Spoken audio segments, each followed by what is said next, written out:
تیسری خوبی آپ علیہ السلام کی حیات طیبہ سے یہ معلوم ہوتی ہے کہ آپ کھل کے محبت کا اظہار کرتے تھے۔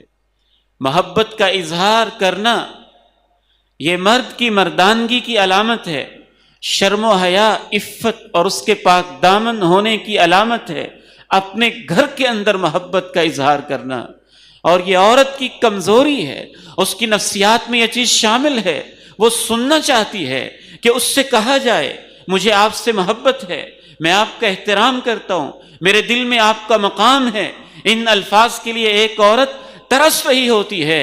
کیسے بدبخت ہوں گے وہ لوگ جو فیس بک پہ، جہاں محبت کا اظہار جائز نہیں، غیر محرم عورتوں کو جن کی طرف دیکھنا، نگاہ کرنا اور خاص لہجے میں بات کرنے کی بھی اجازت نہیں، ان کے ساتھ تو محبت کے اظہار کیے جا رہے ہیں اور محبت کے پیغامات بھیجے جا رہے ہیں۔ اور جس نے اپنی ساری جوانی آپ کے گھر کے دہلیز پہ دفن کر دی ہے اور اس کے بال سفید ہو گئے اور اس کے دانت جھڑنا شروع ہو گئے ہیں، وہ اس انتظار میں ہے کبھی اس گھر سے بھی مجھے کہا جائے مجھے آپ سے محبت ہے، لیکن اس سے یہ الفاظ کبھی سننے کو نہیں ملتے۔ تو یہ اس بات کی علامت ہے کہ ہم اچھی طرح سے اللہ کے نبی کی سنت اور آپ کی سیرت کو نہیں سمجھ پائے ہیں۔ حضرت عمرو بن عاص رضی اللہ تعالی عنہ، ان کے دل میں نہ جانے کیا خیال آیا، بڑی محفل میں اللہ کے پیارے نبی علیہ السلام کے پاس آ کے پوچھنے لگے آپ کو سب سے زیادہ محبت کس کے ساتھ ہے؟ فرمایا عائشہ کے ساتھ ہے، عائشہ کے ساتھ ہے۔ پوچھا مردوں میں سے کس کے ساتھ ہے؟ فرمایا ابوہا، عائشہ کے ابو کے ساتھ ہے۔ کیا اظہار ہے، کیا انداز ہے، کیا اسلوب ہے! زبان سے بھی محبت کا اظہار، عمل سے بھی محبت کا اظہار۔ اگر انسان زبان سے اظہار کرتا رہے اور اس کی عمل چھوٹی چھوٹی باتیں بعض دفعہ ان سے پتہ چلتا ہے کہ آپ محبت کرنے والے ہیں۔ وہ چھوٹی باتیں ہمارے نزدیک چھوٹی ہوتی ہوں گی، خواتین کے نزدیک وہ بہت بڑی ہوتی ہوں گی۔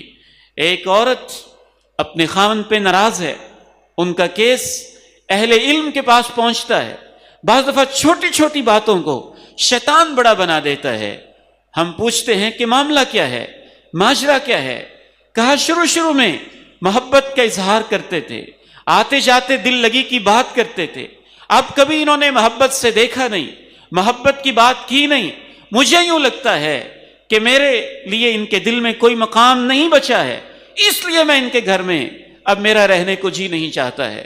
عورت اس قدر نازک ہوتی ہے۔ آپ علیہ السلام کی اہلیہ ہماری ماں جی سیدہ عائشہ رضی اللہ تعالی عنہا بیان کرتی ہیں کہ اللہ کے نبی علیہ السلام بعض دفعہ ان ایام میں جب میں خاص ایام میں ہوتی تھی، اور بعض مردوں کا یہ مزاج ہوتا ہے کہ خاص ایام میں عورت سے نفرت سی کرنے لگتے ہیں اور یوں محسوس کرواتے ہیں جیسے اس نے کوئی جرم کر لیا ہے۔ وہ اللہ کا ایک فیصلہ ہے جو اللہ رب العزت نے عورت کی فطرت میں رکھا ہے، اس میں اس خاتون کا کیا قصور ہے؟ ماں جی عائشہ رضی اللہ تعالی عنہا بیان فرماتی ہیں میں خاص ایام میں ہوتی تو گلاس یا برتن کے جس حصے کے اوپر میں منہ رکھ کے پانی پیتی، اللہ کے نبی علیہ السلام وہ برتن لیتے اور اسی جگہ کے اوپر اپنے ہونٹ مبارک اور لب مبارک رکھ کے پانی پی رہے ہوتے تھے۔ یہ صرف ایک اظہار ہے اس چیز کا کہ میرے دل میں آپ کا کیا قدر ہے، کیا مقام ہے۔ وَإِنِّي لَأَتَعَرَّقُ الْعِرْقَ أَوِ الْعَرْقَ، ماں جی عائشہ رضی اللہ تعالیٰ عنہ فرماتی ہیں عرق عربی زبان میں بڑی گوشت کی بڑی ساری بوٹی کو کہا جاتا ہے جس کے نیچے ہڈی ہو اور اوپر زیادہ سارا گوشت لگا ہوا ہو، اور اوپر والا گوشت ماں جی عائشہ رضی اللہ تعالیٰ عنہ فرماتی ہیں کہ میں کھا لیتی اور اوپر والا گوشت اتارنا آسان ہوتا ہے، نیچے والا اتارنا مشکل ہوتا ہے۔ یہاں بھی محبت کا اظہار کیسا ہے؟ ماں جی عائشہ رضی اللہ تعالیٰ عنہ فرماتی اوپر والا حصہ جب میں گوشت کا اتار لیتی اور جو ہڈی کے ساتھ لگا ہوتا ہے گوشت، وہ ایک لحاظ سے مزیدار بھی ہوتا ہے اور ایک لحاظ سے اس کو اتارنا مشکل بھی ہوتا ہے۔ ماں جی عائشہ فرماتی ہیں وہ پھر حصہ میں اللہ کے پیارے نبی علیہ السلام کو دے دیتی، اور جہاں منہ رکھ کے میں نے بوٹی کو نوچا ہوتا وہیں پہ آپ اپنے ہونٹ مبارک رکھ کے بوٹی کو نوچ رہے ہوتے تھے اور گوشت کو تناول کر رہے ہوتے تھے۔